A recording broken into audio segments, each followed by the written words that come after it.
Okay, so good morning. Today's daf is Yevamot daf Lamed, and we are at the very, very top because the daf begins with a new Mishnah. So it's nice to have Mikey here and nice to see everybody. Okay, so let me share my screen. Here we go. So the last at the start of this parak, we had a discussion of 4 brothers, but the most recent Mishnayot have all dealt with 3 brothers, and today we will continue discussing cases involving 3 brothers, with 4 more Mishnayos that discuss 3 brothers, 2 of which marry sisters. Yes. And so we're going to see a 5th Mishnah at the end of the discussion today that will deal with cases of uncertainty. And in any event, we begin at the top of Daf Lamed Amud Al. So again, Shlosha Ach, and we have 3 brothers. We'll call them Ruvain, Levi, and Shimon. And we'll use nice alliteration to highlight who they're married to. Shnayim mehen nesuin shtei achayos. 2 of them, Ruvain and Levi, are married to Rachel and Leah. The echad nasei Nachris, and a 3rd one, the 3rd brother, Shimon. Well, Shimon's married to Shira, and so as a result, and Shira is not related to the other 2 to the 2 sisters, and that's why she's called Nachrit. It doesn't mean often Nachrit can mean non-Jewish, but here we just mean stranger in the sense of not a relative of anybody else. Meis echad mibali achayos, one of the husbands of the sisters dies, so we'll say that Ruvain dies without any children, of course. The kanas nasui nachris es ishto. And now the one who married the unrelated woman, namely Shimon, who married Shira, adds Rachel to his wives. He performs yibum with Rachel, but then unfortunately he dies v'meis. He dies without any children. Harishona yotza mishum achosisha. So now, of course, what's the status? What's the status just before he died? He was Shimon was married to both Rachel and Shira, and Reuben died. Oh, okay. Reuben died. So Shimon is married to Rachel and Shira, and now when he dies without children, Levi, who's married to Leah, cannot perform anything because Harishona Yutza Mishum Achos Isha, right? The first woman, the woman who was the Yevamot first, namely Rachel, Levi can't marry Rachel because he's married to Leah, Rachel's sister. So he can't marry her. Ushniya, and with respect to the second woman, namely Shira, Mishum Sarasa, he can't marry her because she is the co-wife of Rachel. Shira is the co-wife of Rachel, and so as a result, Levi can't marry her either. Asa b'mamar b'meis. Now, if instead of actually marrying Rachel, so we get a second rule, this is the second bullet point on the screen. If instead of actually marrying Rachel, Shimon only performed mamar with Rachel, and then he dies without any children, Nachris choletzes v'lo misyabemes. Then Levi has to perform chalitza with Shira, and he cannot perform yibum. Now, why? Because this Mishnah is obviously not like a Beis Shammai, as we'll see shortly, but the Mishnah, we take the position that effectively mamar is like a rabbinic marriage. So you have the strictures of marriage, but none of the leniencies. So that means that although he's not officially married to Rachel, the status of Rachel as a co-wife of Shira means that Levi cannot marry Shira, because even though Shira herself is not related to Levi's wife Leah, because now Shimon performed mamar with Rachel, we have to treat Shira as if she was a co-wife of Rachel, meaning that she is a co-wife of Levi's wife's sister, and a co-wife of Levi's wife's sister, you're not allowed to marry. So as a result, we say that she has to perform chalitza. Now, she doesn't go free completely because, without any chalitza, because the marriage wasn't a biblical marriage. It was only a rabbinic marriage. And so therefore, the marriage wasn't sufficient to allow her to go free the way she would in the first case of our Mishnah. So Taima de Abed B'Mamar. So what now the Gemara is going to analyze this Mishnah and understand. We said in this Mishnah that if Shimon only performed Mamar with Rachel, so that's the situation where Levi's not going to be allowed to marry Shira. He's going to be forced to do chalitza. So the implication is that's only because Shimon performed Mamar. But halo Avid B'Mamar, if in fact Shimon had not done Mamar, so Nachris, but Yebume Nami Miyame. So then presumably, then a Levi would be able to even do Yibum with the Shira. He would even be able to do Yibum with Shira. So Amar Rav Nachman Zosameres Ein Zika Va'afilu B'Chad Acha. So what does this all show us? It shows us that there is no Zika. That in fact there is no. And again, when we say Yesh Zika and Ein Zika, we're not. So first of all, let's back up and remind ourselves what Zika is. So Zika is the special relationship that exists between the widow and the brothers who survived. And when we say Yesh Zika, we mean that there is legal ramifications from just that connection. Okay, everybody agrees that there is some kind of connection, and everybody agrees that there are some legal ramifications. For example, the woman is not allowed to marry anyone else until either Yibum or Chalitza applies. But so the question is, though, is there any legal ramification to this relationship? Does it actually count as some sort of marriage light?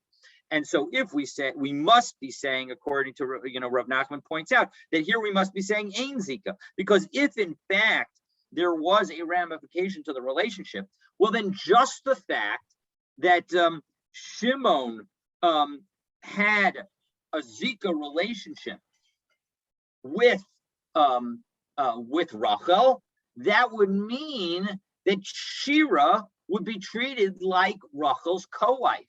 And if Shira is treated like Rachel's co-wife, then even without Mamar, the Levi would not be allowed to marry Shira if Shimon were to die without any children, because Shira would be treated as Rachel's co-wife.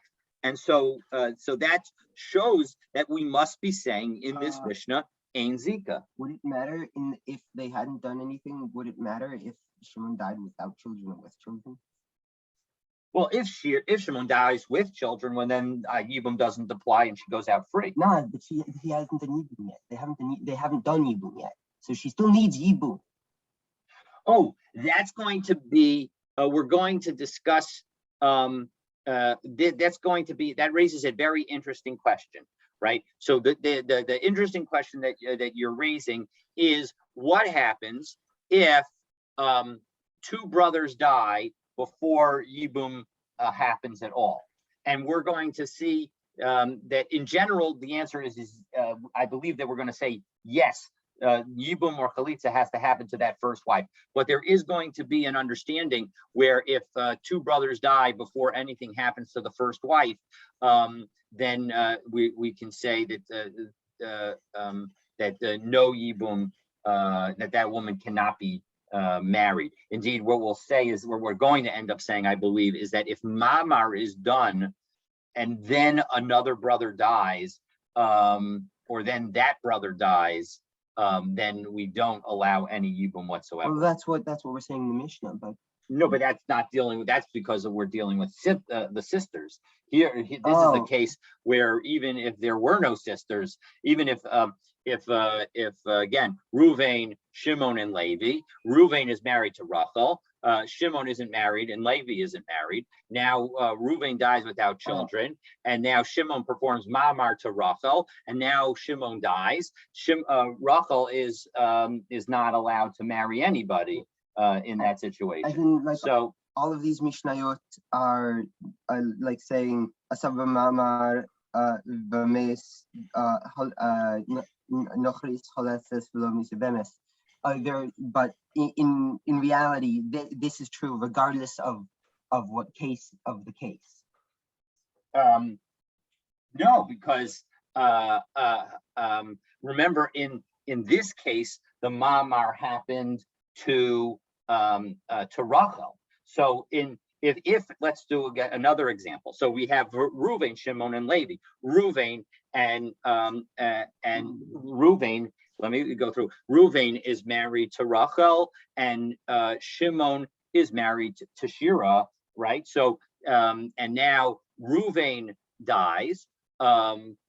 Shimon performs Ma'amar with Rachel, and so he's going to be married. He's planning to be married to both Rachel and Shira, but now Shimon dies without any children. So you can't do Yibum to Rachel because Mamar was done to her, and so she's standing from two wives.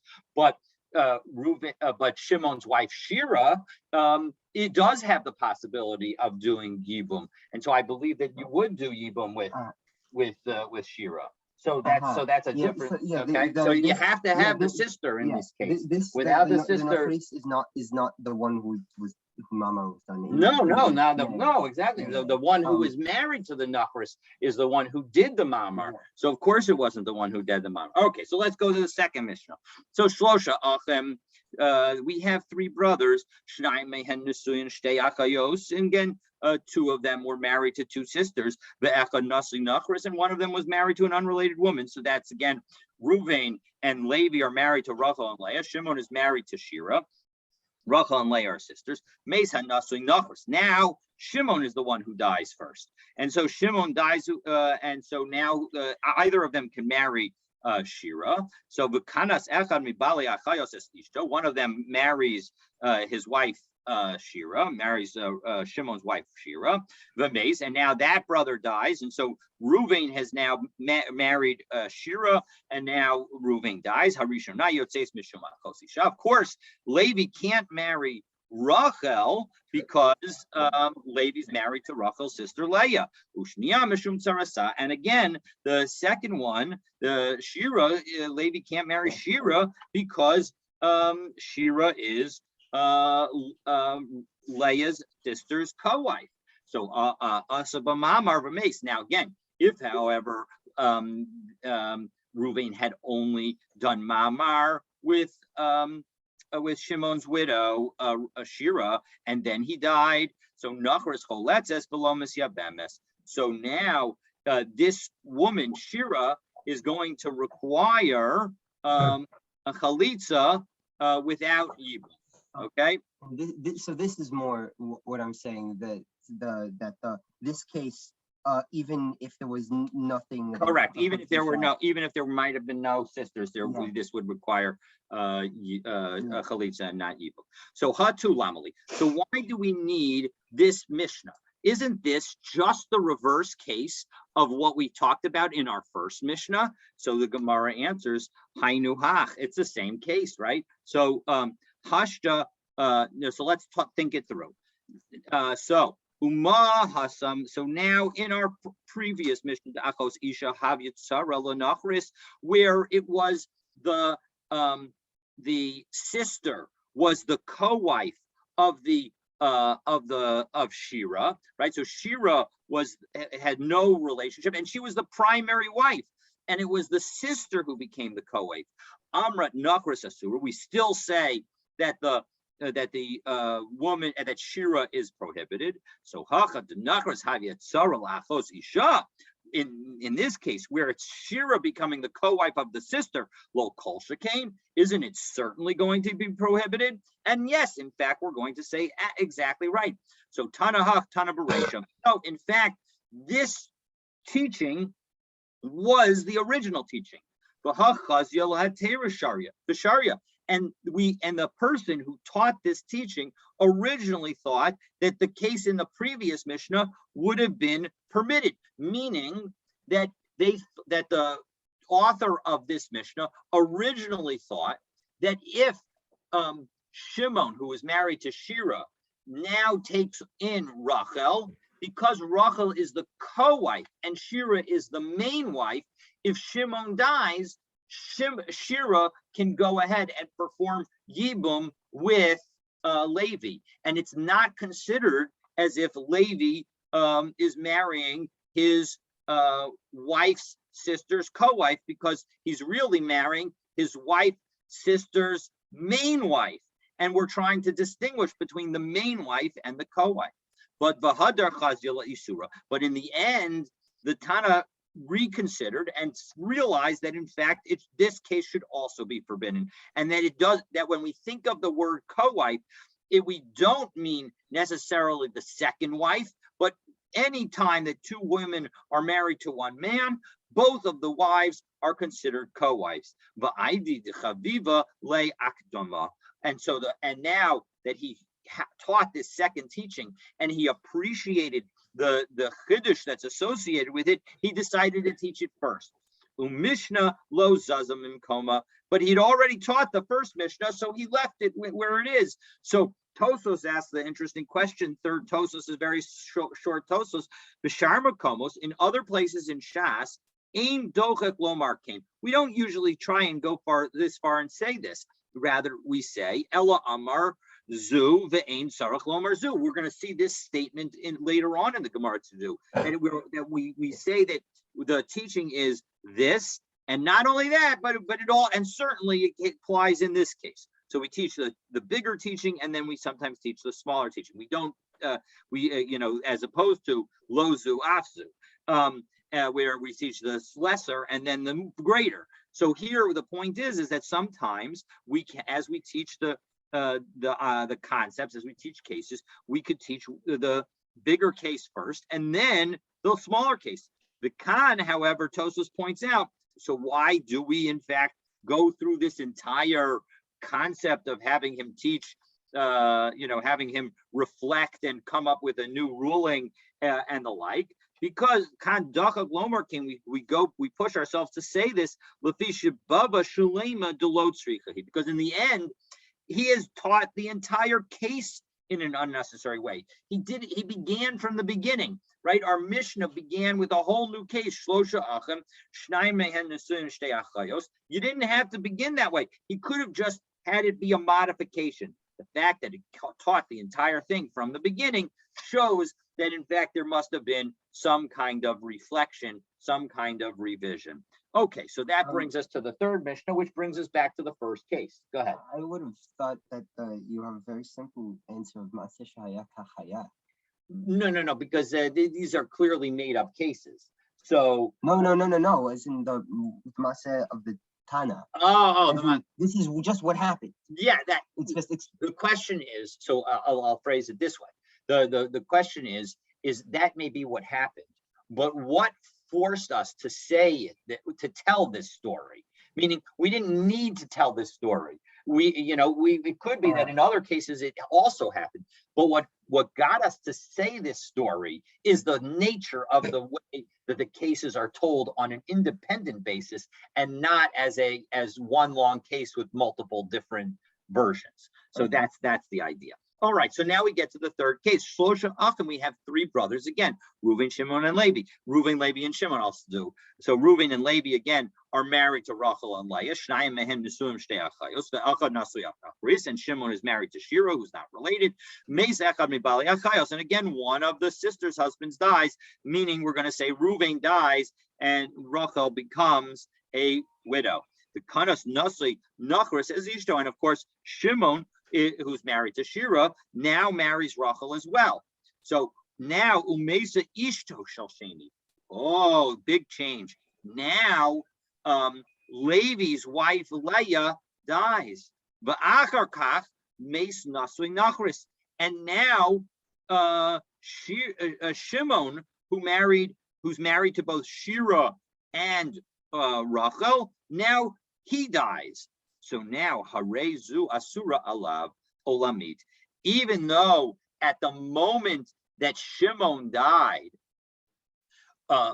Levi was not married to Leah any longer, but because Rachel was at one point a Yevamot, and at that point, earlier point, she was not allowed to marry Levi.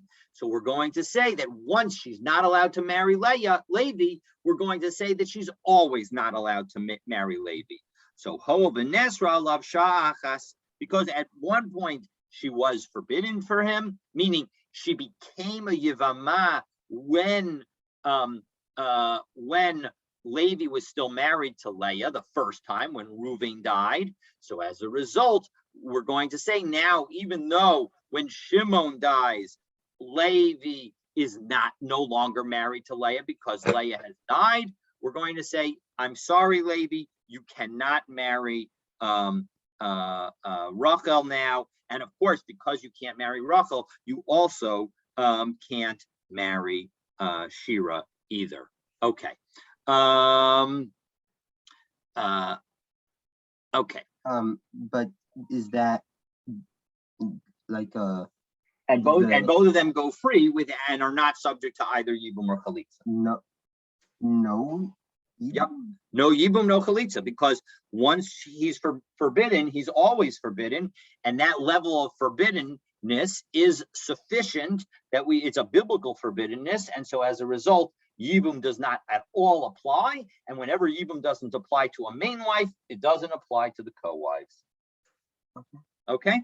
So now, Amar Rav Yehuda, Amar Rav, Kol Yevama she'ein ani korei ba b'shad nefila, Yevama yavo aleha, harehi ke'eshes ach sheyesh la banim ba'asura. So Rav Yehuda said in the name of Rav that any time the woman the widow, Yevamah, the widow who is ready to have Yibum done to her, that when we say that at the moment that she becomes a Yevamah, we say that the words her Yavam cannot cohabit with her, namely that she is not able to, Yibum is not possible with her.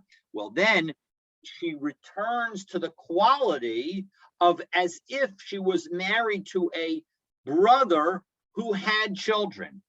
And what is the status of a woman who's married to a brother who had children? She is forbidden forever. And so as a result, that's her status. Now the question is why did Rav need to teach this teaching? My Komash Malan, what is he teaching us? Tanina, that teaching seems to be straight from our Mishnah. Harezu asura alav olamit hoel v'nesra alav sha'achas. That once she became prohibited, she's prohibited forever. So Ma'od Tema, I would have thought that maybe that the case of that Rav is talking about would not have the law of our Mishnah, because Hani Mili Hegedelo Achazia La Benefila Rishona. This is that our Mishnah is talking about a situation where Rachel was not able, had no moment of even possibility of marrying Levi in the first marriage, when she was a Yevamah the first time, because Levi was married to Rachel when Reuven died, and so as a result, during the entire time between when Rachel became a widow and when Rachel married Shimon, there was no moment that Levi was not married to Leah. And so as a result, there was no moment at which Levi could theoretically have married Rachel. And so as a result, that's when the prohibition exists in our Mishnah. But maybe but what happens if after Reuven died, before Shimon marries Rachel, Levi's wife Leah dies? Now, even if we say that maybe Levi is prohibited to marry Rachel, maybe when now Shimon marries Rachel and then Shimon dies, maybe because Levi was no longer married to Leah at the time that Shimon married Rachel, maybe that would enable Levi to perform Yibum on Rachel when Shimon dies. So Amy Tishtare, maybe I would say in the situation where Leah dies before Shimon takes Rachel as a wife, maybe that case she should be permitted if Shimon dies without children. Hamash Malan, Rav teaches us, doesn't make a difference. If at the moment of Reuven's death, Levi is prohibited to do Yibum with Rachel, then he's always prohibited to do Yibum with Rachel, and that prohibition remains forever. So Hanami Tanina, and we actually learned this concept in another Mishnah. Shnei achim nesuyin shtei achayos, meis echad mehem, the achar kach meis ishto shel sheni. So one brother dies, and then the wife of the other brother dies. Harezu asura alav olamit. She is forbidden forever. Ha'ol b'nesra alav sha'achas, because she was forbidden at one particular time. This Mishnah we're going to learn on Friday, God willing. So Ma'udatema. So what would I have thought? Chasam who the idchela mehai beis lagamri. That so now the question is, even that we learned. So again, why did Rav Yehuda need to teach us his teaching? We're going to see in 2 days a Mishnah that teaches seemingly the same thing. So Hasam who the idchila mehai beis lagamri, that there, because there were only 2 brothers and there was not another brother who could perform Yibum on Rachel, so as a result, that's why Levi is prohibited to her forever. However, here where Shimon marries Rachel, I might think that we start the whole relationship in the family over again, and that Rachel, the fact that Rachel was at one time married to Reuven and at one time was prohibited to Levi, we could ignore that because now there is a new marriage. And so comes Rav Yehuda in the name of Rav to tell us not so. Here, Rachel was not thrown out of the house completely. So I might say, Ema,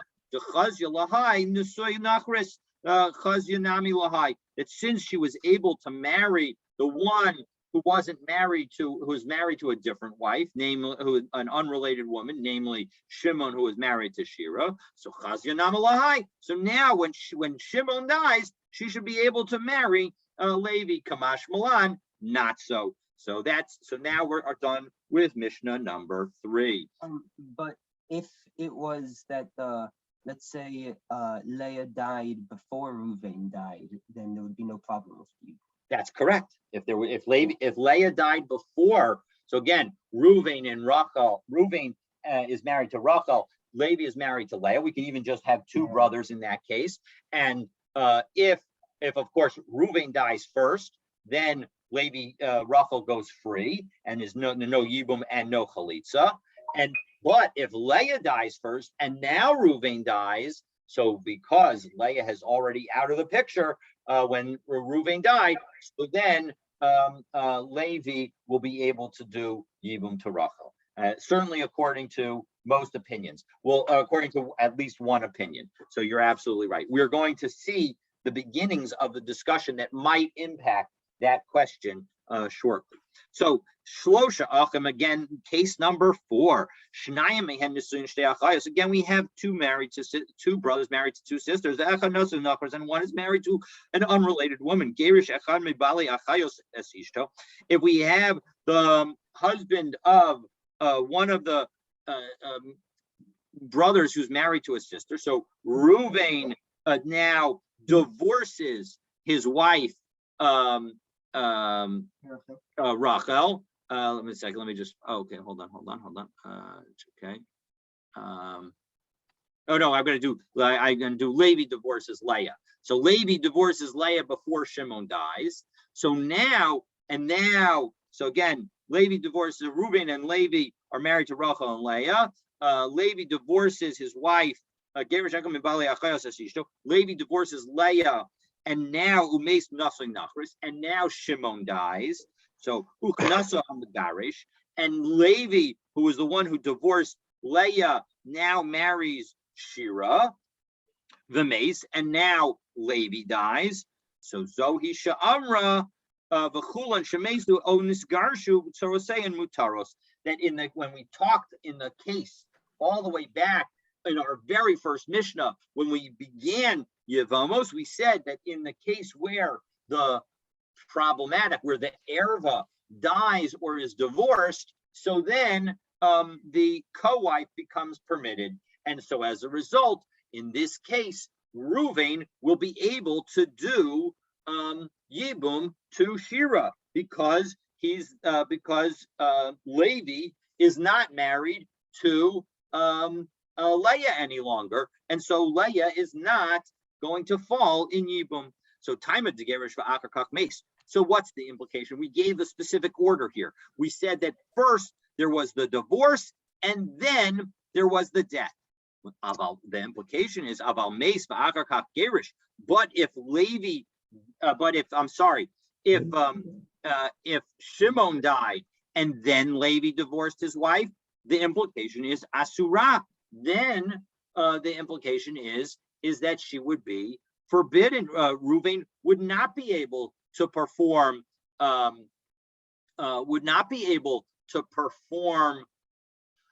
Yibum on Shira. Why? So this shows, according to Rav Ashi, that there is Zika. This Mishnah suggests that there is Zika, namely that the fact that that Shira became a Zika to Levi, who is married to Leah, means that Shira is effectively already being treated like a co-wife of a sister's wife, of a wife's sister, excuse me, a co-wife of a wife's sister. And so as a result, because Shira is a co-wife of a wife's sister, so as a result, now she's not going to be able to have Yibum done to her when Levi dies, even though Levi has divorced Leah. Now, before Levi dies, Levi has divorced Leah, and so he's only married to Shira. But because at a moment he was married, he was effectively married through Zika to both Shira and Leah, that's going to be a problem. So now we have a problem, because in our first Mishnah, we said that the Mishnayos that we were learning imply Ein Zika according to Rav Nachman. And now, according to Rav Ashi, we have a problem because now we're saying that it's Yesh Zika. So Rav Ashi kasha to Rav Nachman. So in second, Rav Ashi needs to explain our first Mishnah. How does he understand our first Mishnah? As a reminder, our first Mishnah dealt with the situation where,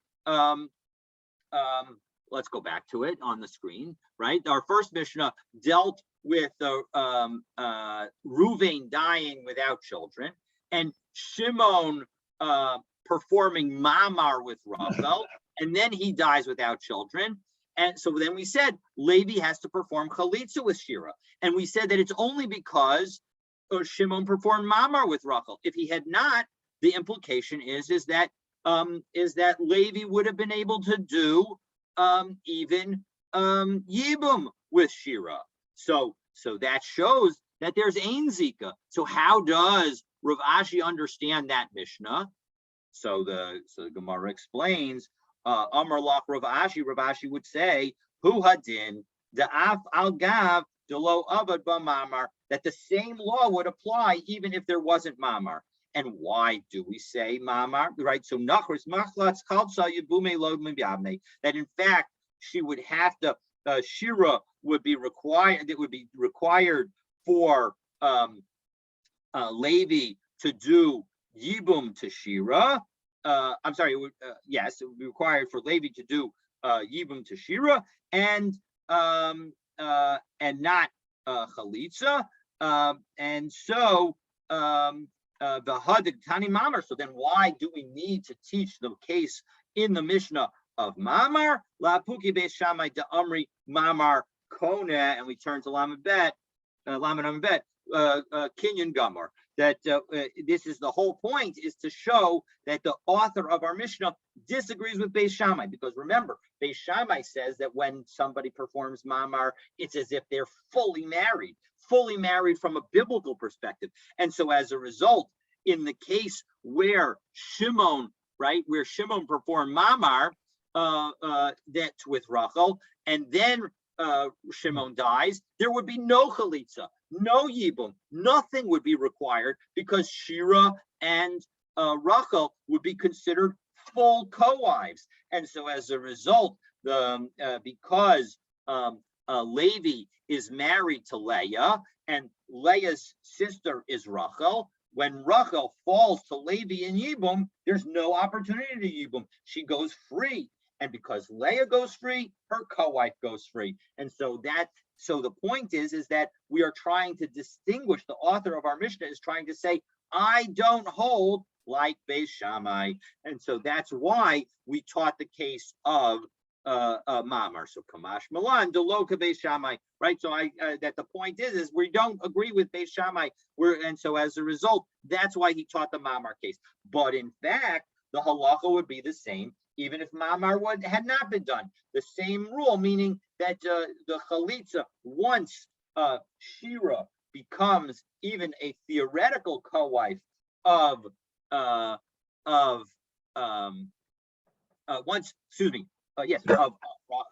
Once Rachel becomes the theoretical co-wife of Shira, I should say, because Rachel is the widow, and so now she becomes the theoretical co-wife of Shira by potentially marrying Shimon. It eliminates the possibility of Levi ever doing yibum to Shira, because Shira is a co-wife of his wife's sister. Would that even be true if they did chalitza? If Shimon actually performed chalitza to Rachel, yes, according to Yesh Zika, it would already. The Zika already happened. So there would be no opportunity to perform yibum. That's exactly the debate about Yesh Zika or Ein Zika. Exactly. Okay. So what about Rav Nachman? Rav Nachman now needs to explain, how does he understand the fourth Mishnah? So we explained the first Mishnah according to Rav Ashi. So now we need to explain the fourth Mishnah according to Rav Nachman. So Kashya de Rav Ashi, right? So it's difficult. Rav Ashi's teaching, it becomes difficult for him. If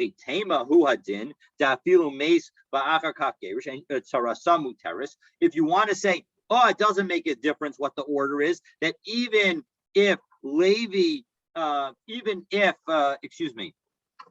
was the order? I just want to make sure, because my alliteration, I want to make sure I get the right case, right? So even if Levi only divorced Leah after performing yibum with Shira, so if we say that was true, so if that's true, Elazohi lemu'utimai, in our Mishnah, right? So after he died, right? No. So again, what was the case? Reuven and Levi are married to Rachel and Leah. Shimon is married to Shira. Shimon dies, and now the fourth Mishnah, Shimon dies, and now Levi is going to perform yibum to Shira, and we had that Levi divorced Leah before Shimon died. Yeah. So now we can say Levi actually divorces Leah after Shimon dies. Fine, we can do that. Leah divorces Leah after Shimon dies, and now Levi performs yibum on Shira. Okay, and so now, the point is that the problem is that if we said that even in that situation, it would be okay, right? If we say that even in that situation, Reuven is allowed to marry Shira. Well, then Elazohi Lema'ute Mai. In our Mishnah, right? Our Mishnah said the following words. Our Mishnah said, Zohi Sha'amra Bakulin Shemezu Onis Garshu Torosayan Mutaros. That this is the case that is referred to. Now, whenever the Mishnah says this is the case, it is coming to exclude something else. So isn't this, in fact, the case that it's coming to exclude? The case where the divorce happened only after the death of Shimon? So the Ma'ute Kanas Va'acharkach Gerish. So we're going to say no. It's coming to exclude the case of where Levi marries Shira, and then Levi divorces Leah. So that's what we're coming to exclude. So as a result, we've now answered for Rav Nachman. So the answer for Rav Nachman is that, in fact, it's the same law. The same law applies whether Levi divorced Leah before Shimon dies or after Shimon dies, as long as Levi divorces Leah before Levi marries Shira. Okay, and so now that works. So in order to understand the next piece of the Gemara, we have to remember back something that we learned on Yud Gimel Amud Aleph, and that is the following. In Yud Gimel Amud Aleph, we compared this Mishnah, this fourth of the four cases Mishnah, to the Mishnah at the very beginning of our Masechet. And we said that we pointed out a potential conflict between the two. Because in our Mishnah, we said, in the very beginning of the Masechus, what did we say? We said in the original Mishnah that the divorce only had to happen before the death of the husband. But our Mishnah here seems to say that the divorce happens before Levi marries Shira. Okay, so it's not. We only had to have on the Mishnah on bet on the bet in that very long first Mishnah. All that had to happen is that Levi needed to divorce Leah before dying, and as long as Levi divorced Leah before dying, so then he's only married to Shira. And now, when Shira becomes a Yevamot, so Reuven is only married to Rachel. Rachel's not related to Shira, and so as a result, Shira Reuven is allowed to marry Rachel. Okay, so now that we have, that's what we had on Bet on Bet. But now in our Mishnah, as highlighted by Rav Ashi, we pointed out that our Mishnah requires that the divorce happen not only before Levi marries Shira, but frankly, before Levi even before Shimon dies, right? Well, not before Levi marries Shira, before Shimon dies, because that was the case that we said in our Mishnah. Our Mishnah was a case of Levi divorcing Leah and then Shimon dying. So the implication is that if Shimon had died first, there would be a problem. That's what Rav Ashi says. Or even if we learn it according to Rav Nachman, so fine. So who says that that Shimon could die first, and it just has to be that Levi divorces Leah before Levi marries Shira. So, but at the same time, what we said couldn't be the case, according to Rav Nachman. In fact, we said the Zohi is coming to exclude this case, is we can't have Levi marry Shira before he gets divorced from Leah. So now now that we understand that, and so we had it, when we pointed out this conflict between our Mishnah at the beginning of the Masechus and the Mishnah here, we offered two possible explanations. Rabbi Yirmiyah said actually the Mishnayos argue, and our original Mishnah is telling us that the time of the death of the brother, that's what determines the status of co-wives. And this Mishnah is telling us that the time of marriage determines the status of co-wives. Whereas Rava said, back on Yud Gimel, Rava said that no, really the Mishnah on Bet and Bet is accurate.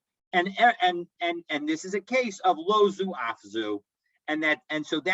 So now that we have those two opinions, the question is going to be how Rav Ashi and Rav Nachman align with Rabbi Yirmiyah and Rava. So Hana Nicha Isavar La Rabbi Yirmiyah. Now, with respect to Rav Nachman, everything makes sense if you hold like Rabbi Yirmiyah. The Amar Tavra, because he says that the Mishnayos are a contradiction. Misha Shana Zo, Lo Shana Zo, that the person who taught the Mishnah on Bet and Bet did not teach the Mishnah here. V'hai Tana Savar Misam Apeles, right? The Mishnah in the very beginning of our Masechah told us that it's the time of the husband's death that tells us when Yibum, whether or not Yibum can exist. Whereas the Tana of this Mishnah tells us that it's the time of marriage that determines the status when for Yibum. So Zohi Lama'ute Kanas Philabasof Gerish. And so as a result, when it says Zohi in our Mishnah, it is telling us to exclude the case of where Levi marries Shira and then divorces Leah. Ela Isavar La Karava. However, if you were to say that Rav Nachman holds like Rava, the Amar La'olam Chad Tanahu, who in fact says that in fact all of it is the same, the Zo the Ein Lomar Zog Tani, and we're teaching a case of this and not of this, and certainly that. So Zohi, when it says Zohi in our Mishnah, Lema'ute Mai, could it come to exclude? It can't even come to exclude the case that we said before of where Levi married Shira and then divorced Leah, because according to our first Mishnah in our entire Masechah, even in that case, Reuven is allowed to do Yibum to Shira. So as a result, there's nothing left to exclude. So al karcha Rabbi Yirmiyah spirale. So therefore, it must be Rav Nachman holds like Rabbi Yirmiyah. And what about Ula Rava? What about Rava? So hanicha isavar la Rav Ashi. It makes sense if you align Rava with Rav Ashi. So Zohi lemeute mace below gerish. So the situation that Rav Ashi that Rava would come to exclude is a situation where Shimon died without divorcing. Where Levi died without divorcing Leah, and so in that situation, and without marrying Shira. So Savar La to Rav Nachman. However, if in fact Rava were to hold like Rav Nachman, Zohi Lemute Mai, there would be no case to become to exclude. So Al Karcha Rav Ashi Spirulay. So in fact, we actually have to say that Rav Ashi and Rava are aligned together. Now, again, Rava would hold like Rav Ashi that there's Yesh Zika, he would still explain the Mishnah differently. He would not hold because Rava held that the time of the death is what's determinative, whereas Rav Ashi in analyzing this Mishnah clearly holds that what matters is the time of the marriage. So there would be still a difference between Rav Ashi and Rava. So we end up with several different viewpoints, but we've aligned both the machlokus between Rabbi Yirmiyah and Rava with the machlokus here of Rav Nachman and Rav Ashi. So Rav Nachman says Ein Zika, and he has to hold like Rabbi Yirmiyah, and Rav Ashi holds Yesh Zika, and Rava would need to hold essentially Yesh Zika, because he can't hold Ein Zika, because otherwise there'd be nothing left to exclude in our Mishnah. Okay, so now we come to a final, our fifth and final Mishnah for today, and we look back to the very beginning of our Maseches. And what did we say there? The Kulan, we said, we said that in all the cases of the Mishnah, so let's take a look and see. So we said all the cases of our original Mishnah dealt with actual marriage and actual divorce. But what if we have a suffix, an uncertainty associated with the marriage? The kulan shahayu behen kedushin o gerushin b'suffix. If there's a uncertainty about the status of a marriage or a divorce, harei elu hatzaros cholzos. Well, then all the co-wives need chalitza below misyavmos, but they can't have yibum. So remember, if the marriage actually existed, you wouldn't need either chalitza or yibum. And if the marriage didn't exist, well, then you could perform yibum. So in a situation where we're uncertain, we're not going to allow them to marry because maybe the marriage was nullified, and so as a result, maybe there wasn't a marriage, and so as a result, because maybe there wasn't a marriage, there's I'm sorry, I said it the wrong way. Okay, so again, in our Mishnah on Bet Amabet, what did we say? We said that if in fact there was no marriage with the erva, well then yibum could happen. Whereas if there is marriage with the erva, well then not only is there no yibum, there's no even chalitza that's applicable, and it not only applies to the erva, it applies to the erva's co-wives. So now we have a woman who is a possible and uncertain co-wife. So because of the uncertainty, we can't let her go free without anything, because maybe in fact there is no marriage, in which case there's an obligation to perform yibum or chalitza. But at the same time, we can't allow yibum to happen because maybe there is actually a marriage here and yibum and chalitza don't even apply. So as a result, we require chalitza. So if there's in these cases of uncertainty, so now what is the uncertainty? So Kate's of suffix kedushin. What's an example of a suffix kedushin? Zorek lo kedushin. If you were to throw either the kedushin document or the money that is being used for kedushin to the potential wife, and suffix karev lo, suffix karev la. So, and the issue is that when you throw something to somebody, and there's a question of whose possession is it in? Is it in her possession or is it in the man's possession? So if it's closer to the man, it's still considered in the man's possession, in which case there's nothing that's happened. There's no marriage. And if it's closer to her, well, then she's considered as if she's married. But now in this situation, we're not sure. Zehu suffix kedushin. There's a suffix kedushin here because we're not sure who it was closer to when it landed. So, and suffix gerushin, what's a case of suffix gerushin? Well, that's a case of kasav v'ksav yado. If the husband writes the divorce decree, writes the get, ve'ein alav edim, but there are no witnesses on it, or yesh alav edim ve'ein bo zman, or there are witnesses on it, but it doesn't actually have the date. Yesh bo zman ve'ein bo ela edaf, or it has the date, but now there's only one witness. So all of these are zeh suffix gerushin. And now, if you're asking be'elu begerushin suffix karav lo katani, why didn't we use the same case for gerushin as we use for kedushin? So, right, because why not have the case by gerushin be a case of throwing the get? And we'll throw the get, and maybe it'll be closer to her, and maybe it'll be closer to him, and we're not sure. So, my time of why didn't we teach that teaching? So Rabba says, Isha zo b'cheskes heter l'shuk omedes. Because when the marriage is a valid marriage, so the co-wife is going to go straight to becoming available to marry anybody she wants because of the erva situation.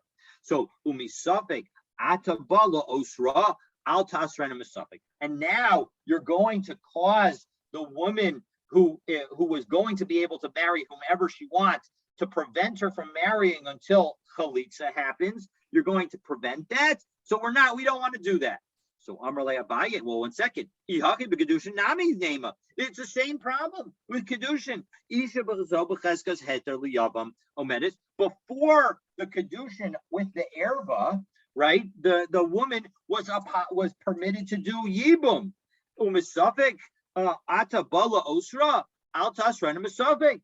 And now you want to say that because of the uncertain kedushin, we're going to cause a the woman to not be able to do Yibum and have to do Chalitza and be stuck. So one second, that also seems to be wrong. So Hasam L'chumra. So in the case of marriage, so we're going to be Machmer.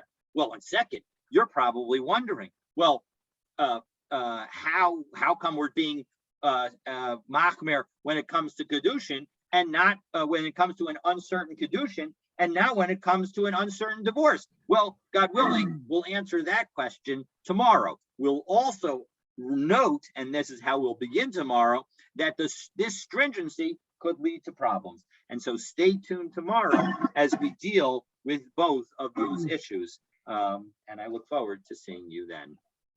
Thank you, guys. See you guys tomorrow. Thank you so Have a much. good day. Have a great day. Bye-bye.